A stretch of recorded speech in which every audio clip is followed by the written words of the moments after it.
Hey, this is Joseph Byler checking in, day 15, total hip replacement, and I feel amazing, and I'm out riding my bike. If you can see my fat tire. I got a framed Wolf Track with race face bearings and crank, 4-inch tire, 26, and it's an amazing bike. I have not felt like how I do right now at day 15 on my bike in a few years. Like, I have no pain whatsoever.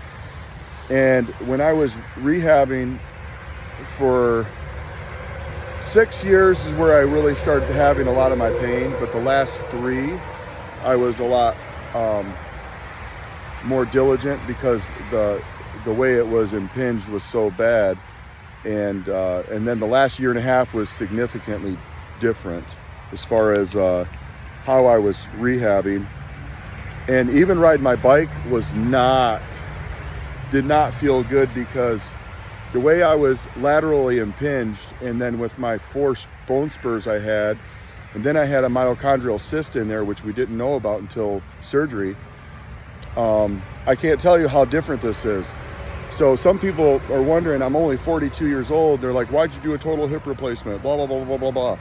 Oh, for one thing, the hardware that I've got is roughly 35 plus year hardware. So that puts me at 70 if that lasts that long. And I can do a revision on the polyurethane, double heat treated cross polyurethane acetabulum liner, then so be it. Who cares? The other thing is direct anterior approach.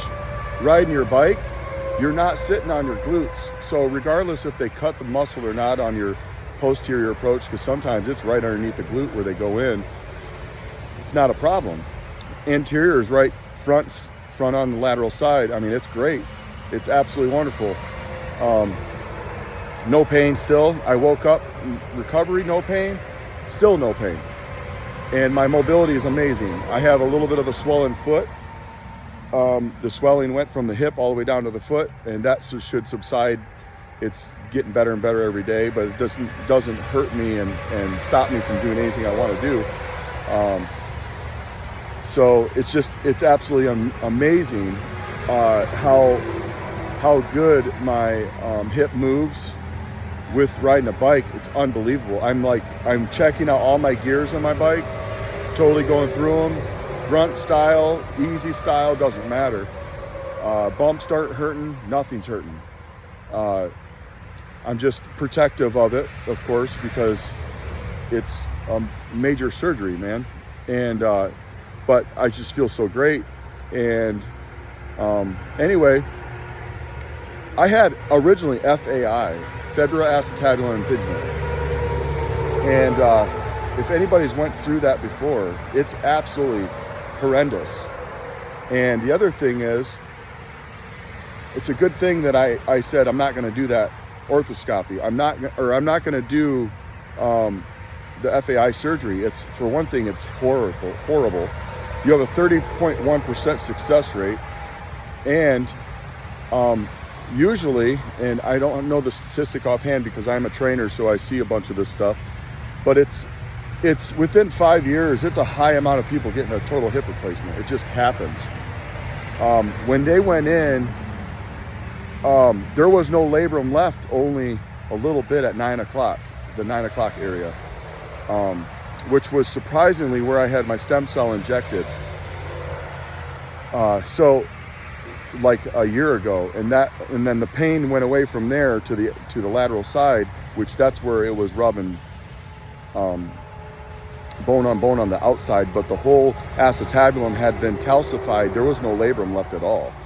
So like when people have an FAI surgery, which is honestly, it's a long road to recovery. You don't really know until you get in there of what's going to go on, and then your recovery time is terrible. They also found a bunch of bone fragments in the labrum that was left over around the 9 o'clock area, inside of my pelvis area, like right that area, and then the mitochondrial cyst. But like if people are wondering about FAI or just trying to find a doctor that has the brains just to give you a total hip replacement, go with the total hip replacement. And I'm telling you this because I've trained people both ways. People with total hip replacements are literally limited to nothing, and their recovery is so much faster. And the parts that they have now are just amazing. But there's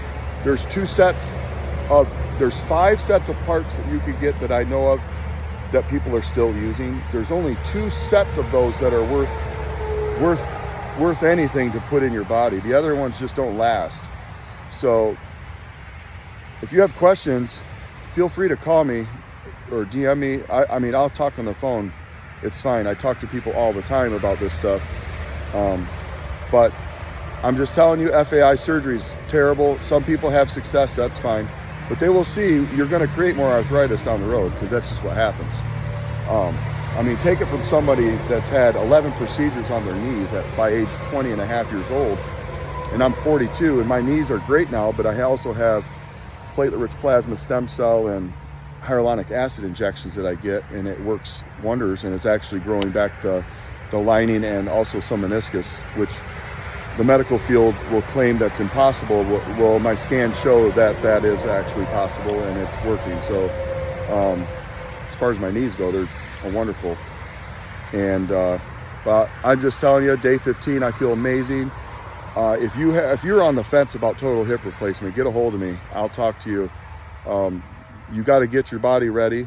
It's a lifelong thing. It's sort of like your word diet. You know, a diet's a stupid word. Cheat meal's a stupid word because there's no such thing. You have to do things daily, and it's not something you jump in and out of like a pool. And you either got to live your life right or you're not going to live it at all. And that's how I am. I'm just all or nothing. So feeling great. This mountain bike that I bought a few years ago, this is like the beginning because this feels so wonderful. And you guys stay positive. I am literally waking up to a new life because people have no idea how much pain we're all in when you have bad joints from wear and tear, sports, car accidents, falling off a house, falling through houses, you name it, I've done it. And motocross, flying off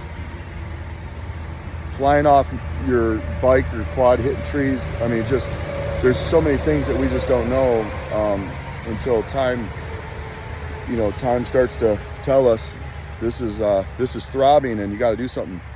Another funny thing, I was in the tanning bed yesterday, and tanning bed, okay.